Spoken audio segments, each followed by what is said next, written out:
Oh, I thought I was done with you. Now, a little while ago, I thought I had finished all of the Sixth Doctor TV adventures when I did kind of a marathon of the Trial of a Time Lord stories. Well, it's kind of incomplete. Kind of, sort of, not really, but yeah. You see, there was a brief period, only about like 6 months or so, where I didn't know what I was going to do with my podcast feed. Currently home to the Frack This podcast, which I do with Jesse Gender. We are watching Battlestar Galactica. But for a brief period, that was where I was putting my classic Doctor Who reviews before I started putting them here in the break room. And that means that there's a few Doctor Who stories that, while technically I did watch and did review, they're not available here where people would actually go and look for them. Now, for those curious, I will put a link down in the description to the original podcast if you want to hear my thoughts there. I actually haven't listened, so I don't know how much they will have changed. But if you want to check that out, you can. But let's talk about it here. And I did rewatch Attack of the Cybermen in order to talk about it. Oh, this thing's a mess. This thing's such a mess. Oh, across the board. Oh, boy. It's a really weird mess, too. It's a pretty unique mess. It's not the standard Doctor Who mess where, like, oh, the jank of the set. Oh, they ran out of time. Oh, it's a little rushed. Oh, it's a little generic. No. Like, it's a little much, actually. It's a whole lot of too much. This is also a period of time where Doctor Who was experimenting with the format, and they were doing longer episodes. So this is about, in total, the length of a 4-parter by most classic Doctor Who story standards, but it's only a 2-parter in this because each half is 44 minutes long as opposed to 24 minutes. So it's the similar total length to a 4-parter, but it's in 2 parts, which does slightly odd things to the pacing, especially considering like how much they have crammed in here. Like this just is way too much going on. This was the first episode of season 22. So while Colin Baker made his debut at the very end of the previous season in The Twin Dilemma, this was the kickoff to the next season. And it's rough. Let me get kind of like the thing that in my head was the worst thing about it, and it might be, it's not as persistent an issue as my memory of it was, but it still does stand out. The relationship between Perry and the Doctor. I've said before that if I didn't know better, I would say that the writers were stuck with Perry but didn't want her because they seem to really hate her. They don't actually put her through the ringer as a character this much in here as they do in some later stories. But what I will say is watching the Doctor and Perry makes me deeply uncomfortable for one very simple reason. She's terrified of him. Now, that is understandable. That's not a mistake. They did that on purpose because that was the whole idea. Like, this Doctor, you didn't know if you could trust him as much. He is less stable. But as a practical outcome, and the way it's played, whenever Perry expresses a concern to him, which she expresses with a lot of very genuine fear, he disregards it in a way that really reads like an abusive relationship.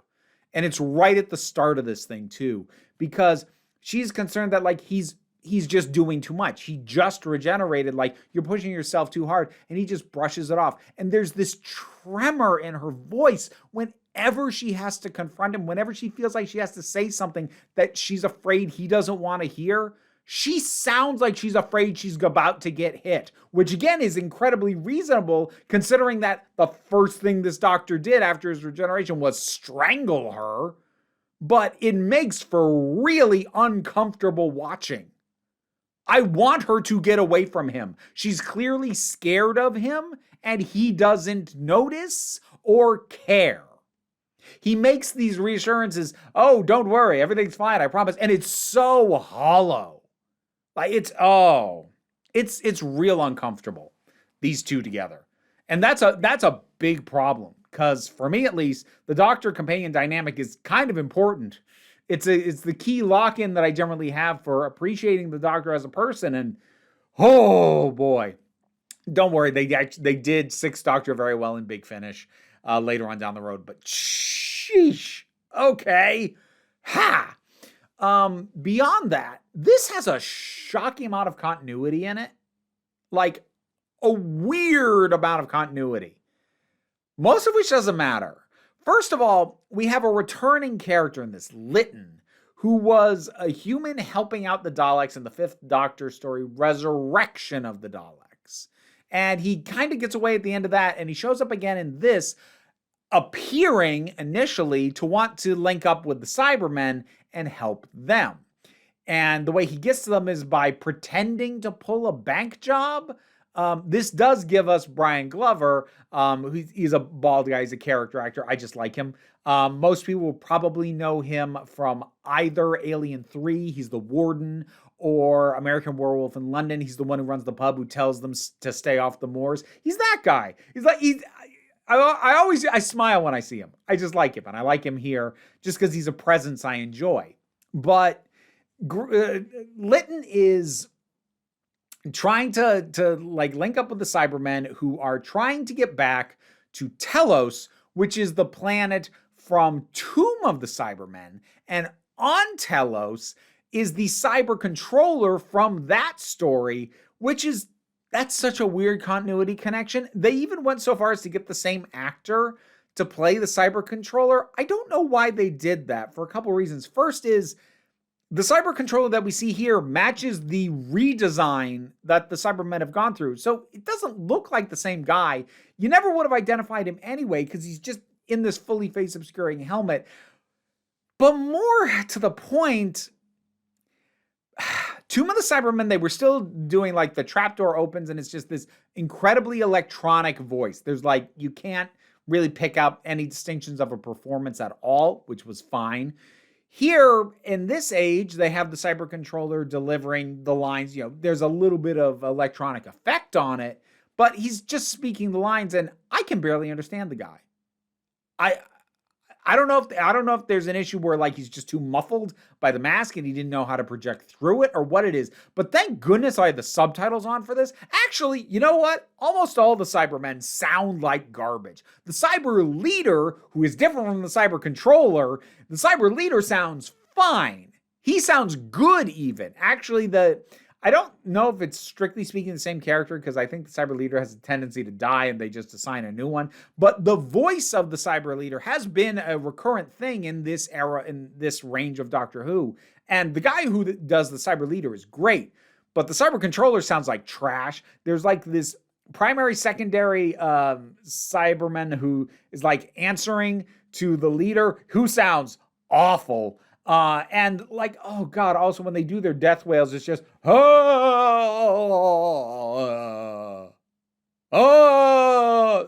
God, it's so bad. Sound in this in general is pretty bad. The music often overpowers the dialogue. Like the mix on this is real bad. And some of the voices are also real bad. So you've got all that going on.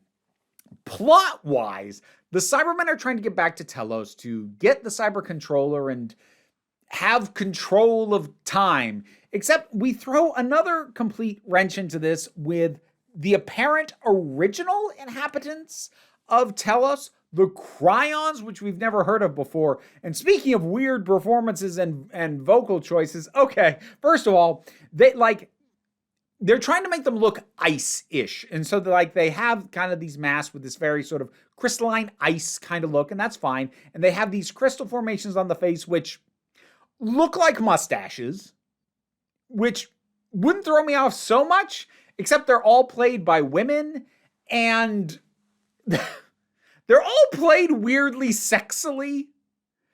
Like it's very off-putting. Like especially this one that the Doctor has a number of scenes with.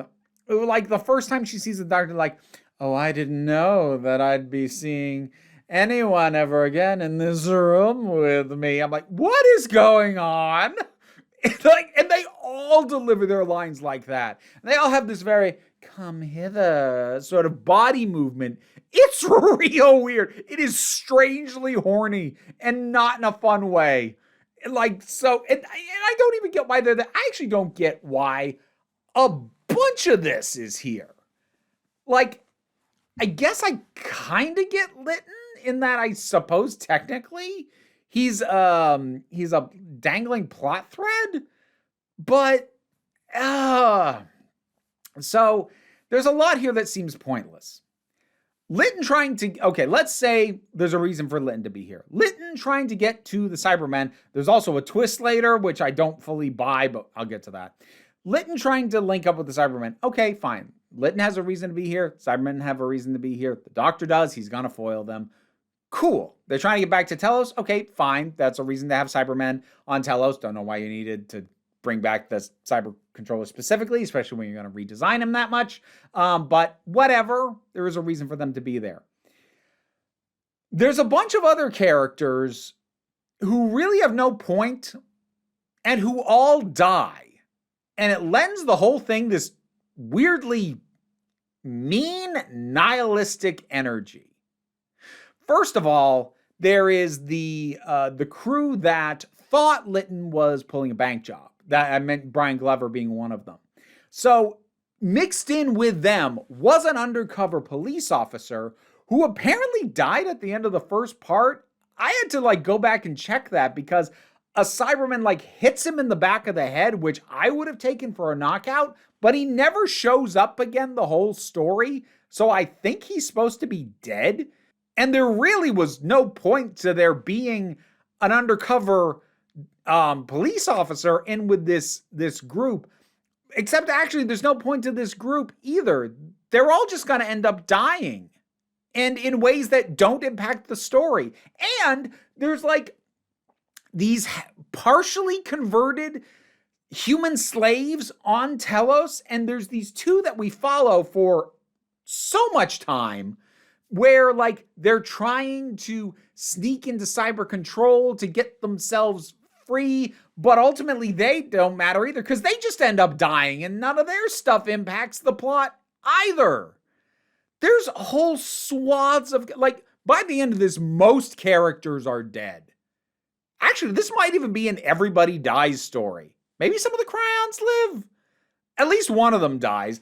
But doing an everyone dies story is hard. It can be done well. Horror at Fang Rock is great. But it leans into the idea of, the actual tragedy of every time somebody dies. Here, you people are just pointless. They're just dying left and right, and they didn't have a reason to be here, and they didn't impact the plot. And they're just here to die, but not even in a fodder way, because fodder usually still has a point. They're just here until they die, and nobody acknowledges them, and the plot didn't need them. Again, it lends the entire thing this hollow, nihilistic feel, and there's a weirdly gory moment where a couple of Cybermen crush Litton's hands, and it's really bloody. That, it's not quite as jarring as the head melt in Dragonfire, but it's pretty whoa, that was unnecessary. That was uncalled for. What the heck? Look, I'm not going to defend Mary Whitehouse. She was a busybody who needed to get the stick taken out of her backside, but there was at least a little fire behind all the smoke she was kicking up. Because that was deeply unnecessary. And I said the twist that I don't fully buy. So Litton apparently is secretly working for the Cryons the whole time, which his personality, I understand you can be a jerk but still be a good person, but between this and Resurrection of the Daleks, he just doesn't seem like the kind of guy who does the right thing ever. So it feels like the twist for the sake of being a twist. It actually makes the whole thing even more hollow because we find out, he was a good guy all along, and then he dies like everybody else. The whole thing ends on this weird note of the Doctor being I'm not sure I've ever misjudged anyone as much as I did Litton. Credits. What was that? That's kind of my reaction to the whole thing. What was that? It's weirdly mean.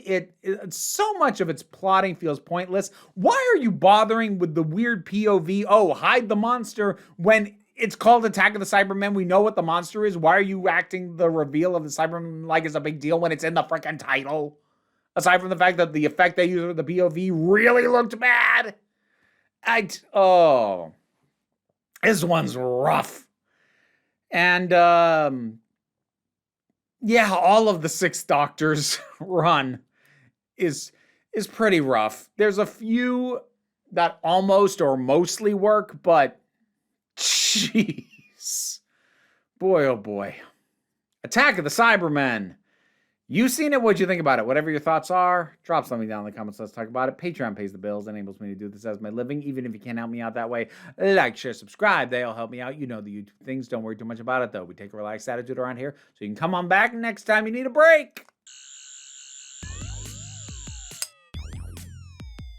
And now to thank my highest supporting patrons: Robin Moore, Goddess Elida, Zubin Lafula, Jen, Welsh Wrestling Geeks, Oliver B., Melissa Pedersen, Movie Turtle, Ulrich Bogdan, Melinda Walters, Auntie Kate 808, Andre, Becky Sparks, Claire Wright, Tracy Scrabbit, Angry Kasparov, Dave Hall, Quite Bearish, Rosalind Bennett, Toku Blahuvian, Adam R.D.L. Taylor, Pau Barabajagal, Mary Mello, Mira G, and Sir Didymus is my favorite.